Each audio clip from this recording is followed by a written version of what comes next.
my name is Hallie Rudd. I'm the social media manager and intake coordinator here at Married Life Counseling. Today I'm sitting down with one of our amazing counselors, Chris Cantergiani.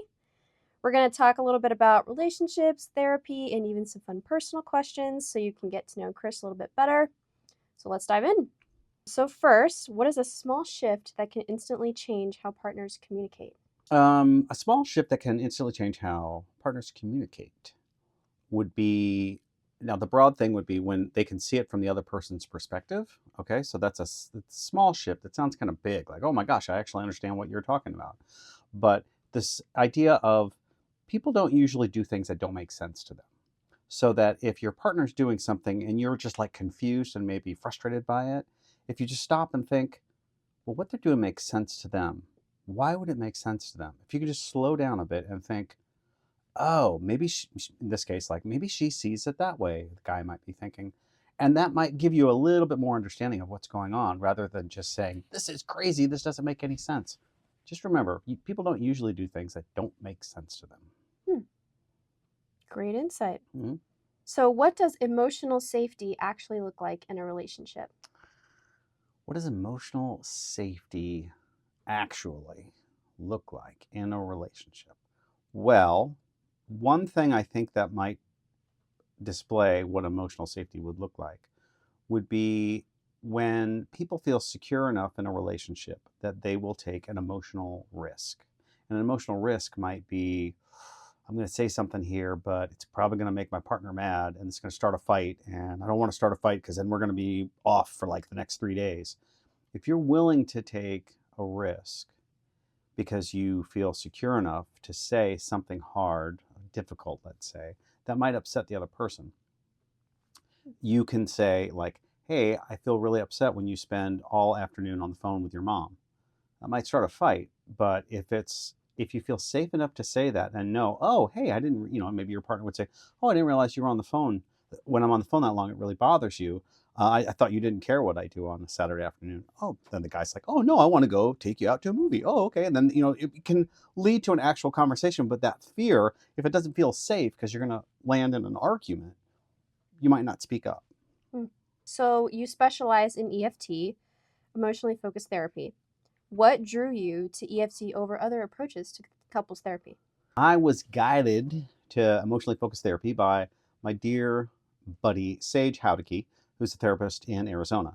And when I was looking at going to school for marriage and family therapy, he mentioned there's two types of therapy that a lot of people look for: emotionally focused therapy and EMDR. And this was all gibberish to me. I didn't know what he was talking about. But he said, if you look at these types of therapy, people are looking for it when they're seeking out counselors. And so I started to look at it and I realized makes a lot of sense. How we all have emotions, but we're not really taught how to deal with the emotions, how to express emotions, or what to do with them. So I started finding, this does intrigue me. While I was still in school, I went and I took the EFT fundamentals, which is like an intro, and it really just rang bells with me. It made a lot of sense to me. Also, the fact that it is science based, I thought was really great. It's not just, hey, we think these things work or we think it makes it better. You can point to empirical data that actually show this model of therapy, when applied in couples, in this case that I usually work with, if they're doing these things that you're helping them through, you can get actually great results. Hmm. What is something you wish every couple knew before coming to therapy? First thing came to my mind is it's a marathon, not a sprint. To use a little running terminology, couples are in pain often when they make a call, they set up an appointment, and they just want things to get better. They want to feel better. They want to be in a better place, and they want it right away. It's confusing. It's upsetting. They can see maybe their partner's hurting. They just want it to kind of happen fast. And I usually tell couples, look, you didn't get into this situation overnight. We're not going to get out of it overnight. And so if you kind of understand that there is a process, I think people, when they come in and see that we're using emotionally focused therapy, we've got a pretty good roadmap of how to do things with couples. And it works. We can adjust it with each couple, but pretty much a pretty good way of going about it. People start to feel like, oh, wait, there's a plan? I thought we were just going to come in and talk about our feelings. Like, no, no, no, there's actually kind of a way that we do it. And they gotta just settle in with it for a bit. And we're not going to be chronically in therapy forever. I don't want people here for 10 years, but it's going to take a little bit of time. All right, let's finish with a few lighter questions. Okay. What books are on your nightstand right now? I'm finishing the third volume of a book called The Civil War by Shelby Foote. It was the premise for the Ken Burns documentary years ago, The Civil War. It's 3 volumes. I've been reading it for like 4 years. It's taken me a long time. I'm almost done with it. There's another book by Sam Harris called The Moral Landscape that I'm reading. I just started that. I heard it was pretty good. I was going to take a look at that. It's kind of like philosophy. Those are the two I'm into right now. What is your favorite fall treat? I like a good pumpkin cheesecake. Hmm, that's a good answer. Yeah. All right, and to close, what personal self-care area are you working on improving right now, and how are you doing that? Personal self-care area that I'm working on improving right now. Last year, I went through yoga teacher training and I really enjoyed it. And I did it because I like yoga. I like the physical part of it, but I really like the meditation and the breathing that's part of yoga. So I do breathing exercises with clients.